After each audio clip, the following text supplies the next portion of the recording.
حمدا مصليا أما بعد أعوذ بالله من الشيطان الرجيم بسم الله الرحمن الرحيم قل إن كنتم تحبون الله فاتبعوني يحببكم الله ويغفر لكم ذنوبكم والله غفور رحيم يا أيها الذين آمنوا كونوا أنصار الله كما قال عيسى ابن مريم للحواريين من أنصار إلى الله وقال يا أيها الذين آمنوا إن تنصروا الله ينصركم ويثبت أقدامكم আরব মরুর বুকে রসুল নামের ফুল ফুটেছে আরব মরুর বুকে রসুল নামের ফুল ফুটেছে সেই ফুলের সুবাসে মন পাগল হয়ে আছে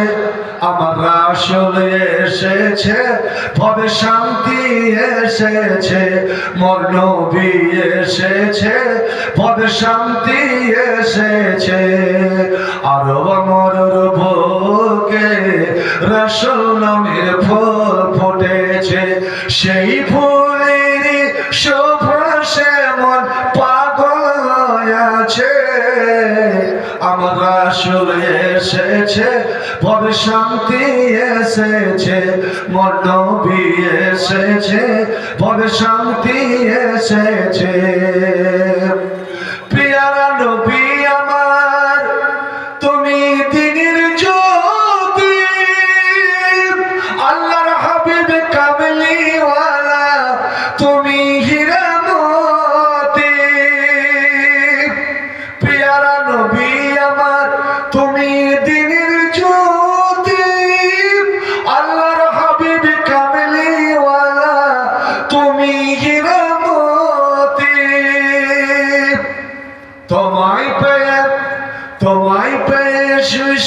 বিশ্বজাহান তোমায় পেয়ে বিশ্বজাহান ধন্য হয়ে আছে আমার রাসূল এসেছে ভবে শান্তি এসেছে আমার নবী এসেছে ভবে শান্তি এসেছে আরব মরুর বুকে রাসূল নামের ফুল ফুটেছে সেই ফুলের সুবাসে মন পাগল হয়ে আছে আমার রাসূল এসেছে ভবে শান্তি এসেছে মোর নবী এসেছে ভবে শান্তি এসেছে তোমার নামে দরুদ পড়ে করে সবাই গুণগান একবার দরুদ পড়ুন তো ভাই সাল্লাল্লাহু আলাইহি ওয়াসাল্লাম আর কিয়ামতের দিন নবীর যদি বেশি বেশি শাফাআত নিতে চান নবীর যদি নৈকট্য লাভ করতে চান নবীর হাতে হাউজে কাউসারের পিয়ালা পান করতে চান তো বন্ধু আমার এবং আল্লাহর রহমত অগণন রহমত বরকত যদি জীবনে নিতে চান তাহলে নবীর উপরে বেশি বেশি করে দরুদ পড়েন তবে মানুষের গড়া মানুষের ফ্যাক্টরি তৈরি করা দরুদ নয় যেটা আপনারা চন্দ্রপড়া থেকে ডেলি ডেলি শুনেন সালাম আজানের আগেও সালাম আল্লাহু আকবার এদের সাহস তো দেখেন যে নামাজ আজান শুরু করছে বেদাত দিয়ে নামাজ শুরু করছে বেদাত দিয়ে আর বেদাত হচ্ছে বেদাতই হচ্ছে স্বয়ং নবীর দুশমন আর যারা নবীর দুশমন তারা হচ্ছে আল্লাহর দুশমন আজানের আগে বিসমিল্লাহ বলা যাবে না সালাম তো দূরে যাক আজানের আগে বিসমিল্লাহ পড়া যাবে না যে বিসমিল্লাহর এত শক্তি এত বরকত কিন্তু আল্লাহু আকবার এই আল্লাহ নামের এতই পাওয়ার যে ওখানে বিসমিল্লাহ বলা যাবে না ভাই আমার ওই দরুদ পড়ো যেই দরুদ আল্লাহ এবং আল্লাহ রাসূলের ফ্যাক্টরি থেকে আরশ এবং মদিনার ফ্যাক্টরি থেকে তৈরি হয়েছে একবার পড়ুন তো সাল্লাল্লাহু আলাইহি ওয়াসাল্লাম আরে নবীর উপরে এমন একটি দোয়া নবী বলছেন এই দোয়াটি যারা দিনে 5 বার পড়বে এই দোয়াটি যারা দিনে 5 বার পড়বে ওরা সরাসরি আমার সাহায্য করবে। এখানে কথা বলিস না। ওরা সরাসরি আমার সাহায্য করবে। আর দুনিয়াতে যারা আমার সাহায্য করলো, আল্লাহ তো শাফাতে আমার কিয়ামতে এরে জানিপুরের রামপুর, বাগাপাড়া, জালালপুর, গোয়ালপাড়া, এতটা এলাকার মুমিন মুসলমানেরা, আমি তোমাদের ওই নেতা নেত্রী নই, এসআইআর হতে দেব না। আর দেখুন না, আমি ওয়াকফকে সমর্থন করব না। আর এখন ওই সরকারি বলছে ওরে ডিসেম্বরের এত তারিখের মধ্যে ওয়াকফের সম্পত্তি, এই মসজিদ, মাদ্রাসা, কবরস্থান তোমরা কেন্দ্র সরকার প্রটোকলে জমা করে দাও। আমি ওই নেতা নেত্রী নই। শোনো, এই দোয়াটা দিনে 5 বার যারা পড়বে, আমি নবী মুহাম্মদ কথা দিলাম, আল্লাহ লাহু শাফাতি আমার কিয়ামতে, এই ওয়াজাবাত লাহু শাফাতি আমার জন্য ওয়াজিব হয়ে গেল, আমার জন্য জরুরি হয়ে গেল। তার জন্য সুপারিশ করা, আমি আমার বাপ মার জন্য সুপারিশ করব না, আবার বেটা বেটিদের জন্য সুপারিশ করব না, আমার 11টা স্ত্রীর জন্য সুপারিশ করব না, কারণ তাদের সুপারিশ করা লাগবে না। ওরে আমার 10 জন সাহাবীর জন্য সুপারিশ করব না, তাদের সুপারিশ করা লাগবে না। কিন্তু ওরে আমার গুনাহগার উম্মত, তোরা দিনে 5 বার এই দুয়াটা পড়, তোদের জন্য সুপারিশ করা আমার জরুরি হয়ে গেল। আমি যতক্ষণ আল্লাহকে রাজি করে তোমাদেরকে জান্নাতে না নিয়ে যাব, আমি নবী মুহাম্মদ কথা দিলাম, আমি নিজে জান্নাতের মাটিতে পা রাখবো না। একবার জোরে বলা যাবে সুবহানাল্লাহ। ভাই আমার, শুধু তাই নয়, নবী বললেন, ও জারিপুর রামপুর আপনাদের এলাকার মুমিন মুসলমানেরা, তোরা সকালে 3 বার আর সন্ধ্যায় 3 বার এই ছোট্ট দোয়াটি কি তোরা পড়তে পারবি রে? সকালে ফজরের নামাজ পড়ে 3 বার, মাগরিবের নামাজ পড়ে 3 বার এই দোয়াটা কি পড়তে পারবি? যদি এই দোয়াটা পড়িস, আমি নবী মুহাম্মদ বলছি, ওয়াজাবাত লাকাল জান্নাত, তোমার জন্য জান্নাত ওয়াজিব হয়ে গেল। শুধু জান্নাত ওয়াজিব নয়, ওরে শোন, আমার হাতে মুসাফা জড়াই করতে পারে যার ভাগ্য বড়, ধন্য নসিব। কোন কিয়ামতের দিন দুনিয়াতে সকাল সন্ধ্যা 3 বার করে এই ছোট্ট দোয়াটি যারা পড়বে, আমার নবুয়ত স্বীকার করে, আমার রিসালাত স্বীকার করে এই দোয়াটি পড়বে, কিয়ামতের দিন আমার হাত হবে ওর হাতের উপরে। যেমন বন্ধুর হাত ধরে, 2 বোন হাত ধরাধরি করে, 2 ভাই হাত ধরাধরি করে চলে, সাদা বোন হাত ধরাধরি করে চলে। আমার নবী বলেছেন, কিয়ামতের দিন আমি তোমার হাত ধরে, তুমি হবে আমার প্রিয়, আমার ভালোবাসা, ওরে তোমার হাত ধরে আমি জান্নাতে নিয়ে যাব। একবার জোরে বলো সুবহানাল্লাহ সাল্লাল্লাহু আলাইহি ওয়াসাল্লাম। আল কোরআনের সৈনিকে আমি, নেই তো পরাজয়, এক আল্লাহর গোলাম আমি, এই তো পরিচয়। আল কোরআনের সৈনিকে আমি, নেই তো পরাজয়, এক আল্লাহর গোলাম আমি, এই তো পরিচয়। এই দুনিয়ায় সবই নকল, এই দুনিয়ায় সবই নকল, আসল কিছু নাই, এক আল্লাহর গোলাম আমি, এই তো পরিচয়, এক আল্লাহর গোলাম আমি, এই তো পরিচয়।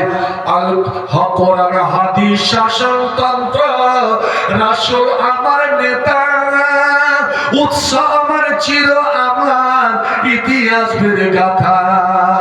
এক আল্লাহ ছাড়া আমার দিলে কাউরি ভয় তো নাই, এক আল্লাহর গোলাম আমি, এই তো পরিচয়, এক আল্লাহর গোলাম আমি, এই তো পরিচয়।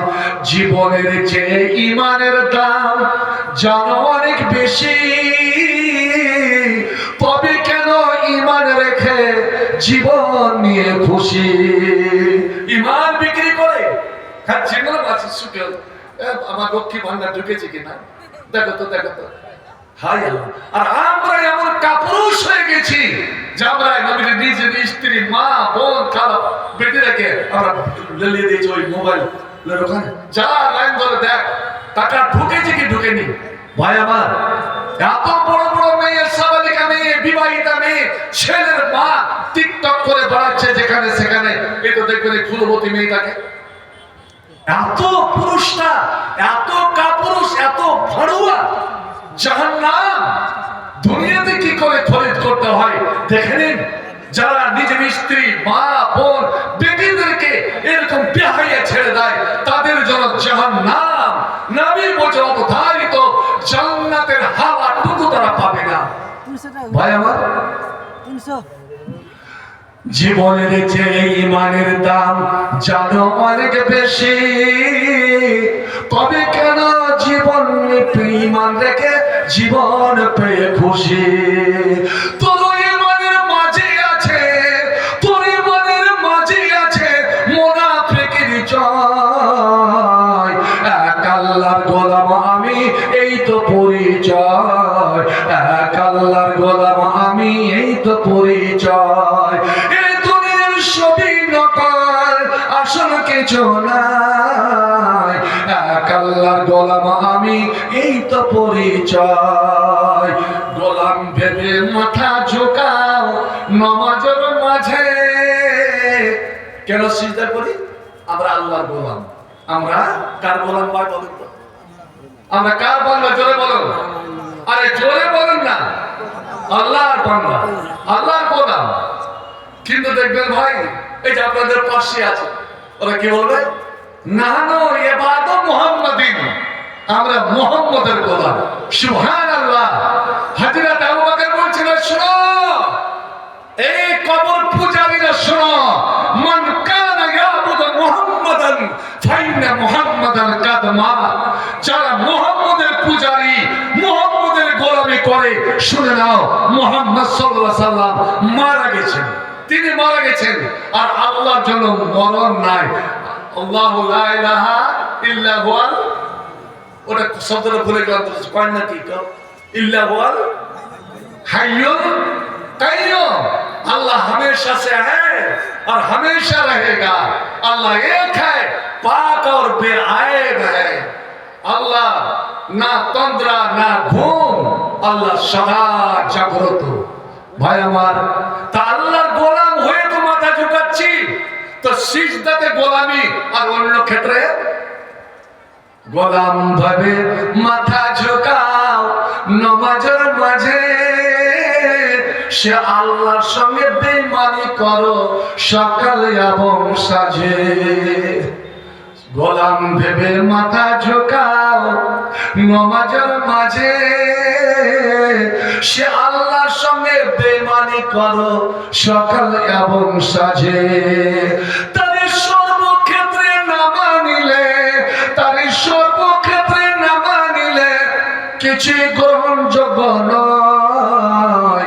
এক আল্লাহর গোলাম আমি, এই তো পরিচয়। এক আল্লাহর গোলাম আমি, এই তো পরিচয়। এই দুনিয়ার সবই নকল, এই দুনিয়ার সবই নকল, আসল কিছু নাই। এক আল্লাহর গোলাম আমি, এই তো পরিচয়। আল কোরআনের সৈনিক আমি, নেই তো পরাজয়। এক আল্লাহর গোলাম আমি, এই তো পরিচয়। এক আল্লাহর গোলাম আমি, এই তো পরিচয়। জোরে যত নারে তাকবীর। তাহলে এইটুকু শক্তি, নারে তাকবীর। আরে মুসলমানের রণহুঙ্কারে শয়তানের পিছন ঢিলা হয়ে যায়। নবী বলছেন, মুয়াজ্জিনের একজনের আজানের ধ্বনিতে শয়তানের ডাইরেক্ট হয়ে যায়, বলো হুজুরা, হাওয়া বেরিয়ে যায়, ওর রুজু টুটে যায়। আজ মুসলমান যদি ইমানি শক্তি জাগরণ করত, তাহলে বিশ্বের রং আলাদা হয়ে যেত। ভাই আমার আসল, তো নবী আমার বললেন, কথাটি মনে রাখেন, ওরে নামাজের পর 5 বার এই দোয়াটি পড়, আমি তোদের সুপারিশ করে করে হাউজে কাউসারের পানি পান করিয়ে আমি তোদেরকে আল্লাহকে রাজি করে জান্নাতে নিয়ে যাব। আর হ্যাঁ, ফজর এবং মাগরিব এই দুই নামাজের পরে এই দোয়াটা 3 বার করে পড়। এই ছোট্ট দোয়াটি ওরে কিয়ামতের দিন আমি খুঁজে খুঁজে খুঁজে খুঁজে এবং আমার সাহায্য করবে হযরতে জিবরাইল। নবী গো, এই উম্মতটা, এই মেয়ে ছেলেটা, আপনার এই লোকটা এই দোয়া আমল করেছিল সকালে 3 বার, সন্ধ্যায় 3 বার, আর এমনি সময়ও যখন সুযোগ পেয়েছে বারবার এই দোয়াটা আবৃত্তি করেছে। নবী বলছেন ইয়াদি আলা ইয়াদিহি, আমার হাত হবে ওর হাতের উপরে, আর হাত ধরে আমি তাকে জান্নাতে নিয়ে যাব। বন্ধু বলুন তো, আপনি কি নবীর হাত ধরে জান্নাত যেতে চান না? আল্লাহ রে আল্লাহ, নবীকে এক নজর দেখার জন্য সাহাবায়ে কেরামেরা কত লালায়িত হয়ে থাকতেন, কত লালায়িত হয়ে থাকতেন যে নবীর যদি নূরানি চেহারাটা দেখতাম, আল্লাহ আল্লাহ, ওরে আকাশের যে চন্দ্র 14 তারিখের চাঁদ, এই চাঁদের বয়ান দিতে পারবো, চাঁদের রূপ বর্ণনা করতে পারবো, কিন্তু আমার নবী রূপের বর্ণনা আমরা দিতে পারবো না।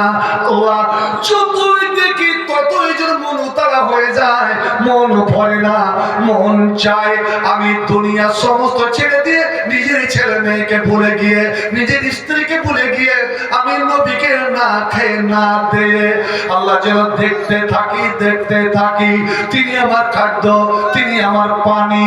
আল্লাহ, ওই লোকটাকে স্মরণ করেন, বুখারী মুসলিমের হাদিস, এমন একটা নবীর দুশমন, এমন একটা কট্টর দুশমন, যেই দুশমনটা নবীর 100 জন লোককে হত্যা করেছিল, সাহাবাকে জবাই করেছিল এবং সে কুসুম খেয়েছিল। এরে গ্রামবাসী, তোরা শোন, আমি যতদিন মুহাম্মদকে শেষ না করব, আমি মুহাম্মদকে হত্যা না করব, ততদিন আমি আমার স্ত্রীর কাছে যাব না, আমি ফরজ গোসল করব না, আমি শরীরে তেল মালিশ করব না। ওই লোকটা যখন ধরা পড়ে যাচ্ছে, 3 দিন নবী তাকে নিজের বাড়িতে রাখছেন, নিজের হুজুরখানা খেলাচ্ছেন, কিন্তু নবী একবার বলেন না যে তুমি মুসলমান হয়ে যাও। নবী একবার বলেন না ওরে তুই আমার এতটা লোককে হত্যা করেছি আর আমার ব্যাপারে নাকি তুই এক কসম খেয়ে রেখেছি। হায় রে উদার নবী রে, হায় রে রহমতের নবী। সাহাবায়ে কেরাম অবাক হয়ে যান যে এই লোকটার সঙ্গে নবী এত সুন্দর কেন ব্যবহার করেন। শুধু একটা কথা জিজ্ঞেস করেন, বন্ধু বলো তুমি কি চিন্তা করছো? আমি যে তোমাকে বন্দী করে রেখেছি, আমি তোমার সাথে কি ব্যবহার করব তুমি কি জানো? ও বলতো মুহাম্মদ, ও হুজুর বলছেন না, কত বড় সাহস মুহাম্মদ, তুমি আমাকে ধরে এনেছো, বন্দী করে রেখেছো, তুমি যদি তুমি যদি আমাকে মারো তাহলে তোমার মারাটা সঠিক হবে, কারণ আমি 100 জন মানুষের হত্যাকারী মার্ডার করেছি, আমি খুনি, আমি আসামি, আমি অপরাধী, আমাকে যদি তুমি হত্যা করো তোমার হত্যা করাটা অন্যায় হবে না। যদি তুমি আমাকে ছেড়ে দাও, ক্ষমা করে দাও, আমি চিরদিন আমি তোমার নাম করব, আমি চিরকৃতজ্ঞ থাকবো, আমি তোমার শুকরিয়া আদায় করব। 3 নম্বরে বলছে, আর যদি তুমি আমার কাছ থেকে টাকা চাও, পয়সা চাও, যে আমি একে বন্দী করি, ওয়াকাত একটা মোটা অঙ্কের টাকা, বিনিময় টাকা আমি নিব। ইনকুমটা তুরিদুল মালা ফাসাল, তুমি চাও কত টাকা চাইছো, কত হাজার রিয়াল চাইছো, যত চাইবে তোমাকে এক্ষুনি দেব, আমি এখানে ছাড়া পেয়ে চলে যাব।